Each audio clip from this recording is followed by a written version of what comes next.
and we marched to the Board of Education from places as far away as Germantown. And they got down there, and there were thousands of students. And a guy by the name of Frank Rizzo was the head of the police department back then. And at some point, he gave the order to attack the students. And I was a college student at community college, and I came to look at what our younger brothers and sisters were doing at the time. And I got beaten in the head. There was no attempt to arrest me, none whatsoever. It was just plain orneriness because we dared come down and demonstrate against the establishment. And at some point, it wasn't bloodied until I tripped over somebody's feet and I hit a metal pole, a light pole or something. And I got the only stitches I ever have gotten in my life over I think it was my left eye or my right? I don't even remember now. And at that point, I just got my back up and I said, you know what, I'm going to walk back across the line. And I'm going down and find a hospital. Now, I was only 19, and at that time, you didn't really have the legal right to demand services from a hospital. It was Doctors Hospital down 1500 block of North Broad Street. And they treated me and released me. I was so angry that day. I have never forgotten that incident. And what grew out of that was a massive lawsuit. So what was the name of the legal organization at the time? Community Legal Services. Community Legal Services. Almanina Barber, who became a judge subsequently. A lot of other young lawyers who were attached to that sued to have the city police department put into receivership. And that was an experience. There was this guy who was from the solicitor's office who was defending the city. Really interesting because they used every bit of information and all they had to tear down some of the brothers and sisters who were testifying against them. I remember a guy named Al Hampton and some other ones, and they threw in their faces all the things that they may have done in life. And these were like young people, 18, 19 years old. Some of them were 16, 17 years old. Now, when I got on the stand, they didn't want me to testify because they had nothing. I had no police record, nothing. And they decided to make a deal with the judge that whatever I was going to say, I was going to say. They wouldn't contest what I was going to say. And I didn't end up having to testify. Which shows you that what they did was they tried to do everything they could to tear down the folks who were testifying. If they didn't have anything on you, they didn't want you to testify. Because their argument was, oh, there's these troublemakers doing all this. No, it wasn't just troublemakers. It was people who were concerned. And of course, no judge had the courage to do that, to put the police department into receivership. But the experience is probably one of the worst things in terms of this city's treatment of people of color from back in the day. To attack children, to attack folks as children, you don't do that. Suppose all of those people had been people of no color. You know what would have happened. The police commissioner would have been out, the mayor, they would have been demonstrating to get him out. The very interesting thing was Frank Rizzo was appointed by Jim Tate. Jim Tate was the mayor of the city at the time. Now, he had just relied on black folks to get him reelected against Arlen Specter, who was the Republican nominee.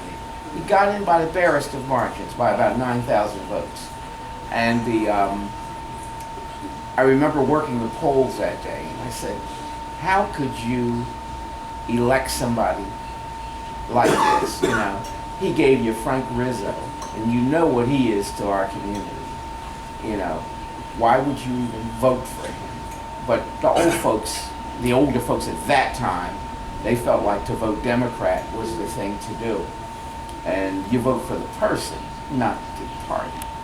And I don't care if the guy is from the Socialist or Communist Party. If he's a good person, you vote for him. I remember a situation occurred back in the, had to be 70s or 80s, where I was never an elected committeeman, never ran, because I could always get my folks in my neighborhood to do what I wanted them to do at the polls. And that particular election, I was supporting people from 4 different parties, including the Socialist Labor Party or the Socialist Party. And they all won in my division. Now, when did you ever hear of an African American voting for a socialist? You never did.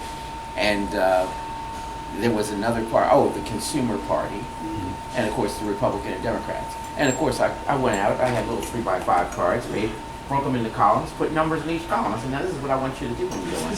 And this is why. People wanted to say, oh, that was easy. They came out grinning and said, oh, that was easy. And you can see the results at the end, which goes to show if you have the right people working the polls and who are credible in their neighborhoods, the city would be a lot different. You would have so many different political organizations that have a piece of the action and a say in what was going on in the city. I know the election of 2007 primary, book needs to be written about that, because here's a man who started out in last place but ended up in first place. People knew who the front runner was, and he was supposed to win. And you had a congressman who was the head of the Democratic Party. People believe, oh, he could win because he's got all the forces behind him. And they ended up in 3rd and 4th place. Instead, this guy from the back of the pack elevated to the front of the pack. Who's that? That was Nutter's election in the primary, May of 2007. Somebody ought to write a book about that, about how did that happen in Philadelphia. It usually doesn't happen in Philadelphia. Matter of fact, it has never happened before. And when you compare the politics in this town, and I remember the politics going way back into the early 60s, because I was always interested in politics. And I was always interested in the outcomes of elections and why people do what they do when they go in. Say, James, were you involved in the charter change? Charter change? With Frank Rizzo trying to get a third term? Yeah. Against that. Definitely against that. He was trying to make it so that a person could get elected mayor more than twice. And matter of fact, that may have been the beginning of his downfall. I'm not sure. But what it was that was some things in town are sacrosanct. You don't bother them. And that was one of the things. Why do they have a statue of him? Because a certain segment of this population liked him very much. But that's because he kept us in order, they felt, And I hated his guts. I remember one day we were living in Westmount area at the time, and I was standing on the corner of Mount Pleasant and Germantown Avenue. And this limo comes up. Frank Rizzo was in this limo. You're kidding. He looked at him, he saw me, he got the most horrible look on his face. I never met the man, but apparently he knew who I was. I was an activist, and I was against him. But he didn't have anything on me. And he just looked, and his eyes got wide, and then his driver drove off when the light changed. And he didn't live that far. He lived on the east side of Germantown Avenue. He lived on Provident Road. Provident Road, I think about the 8600 block. And I found that out when I was working for Comcast. And I used to sell cable during it. And people said, oh, Frank Rizzo, used to live over there. And people were quite aware of the history of the block and who was on the block and that sort of thing. But Philadelphia, I think it had been any other town, it would have happened before. Things that happened in 2007 would have happened. It's one thing to get an African American mayor. It's another thing to get one who's not endorsed by the party. And that's one of the things that I liked about that election. Somebody who was not endorsed won. And whether you agree or disagree with the mayor's policies and that sort of thing, the fact is that the guy won and the Democratic Party was not supporting him. They were supporting their party chairman. And then you had this enormously popular congressman whom they believed was the front runner, but it didn't work out that way. So, Look what happened to him. yeah. Well, you know what? It was funny. During that election, I knew 3 of the candidates. I knew Shaka, I knew Dwight, and I knew Michael. I've known them for some years. I'd known Michael the least amount of time. I'd known him for about 12 years because I had met him during John White running for office against John Street. And I liked him. We talked, and I like this guy. So I decided, I made my decision. I said, I'm going to support him. I said, he's got to give up something. He's got to resign his city council job. And he did it the year before. Most of them don't.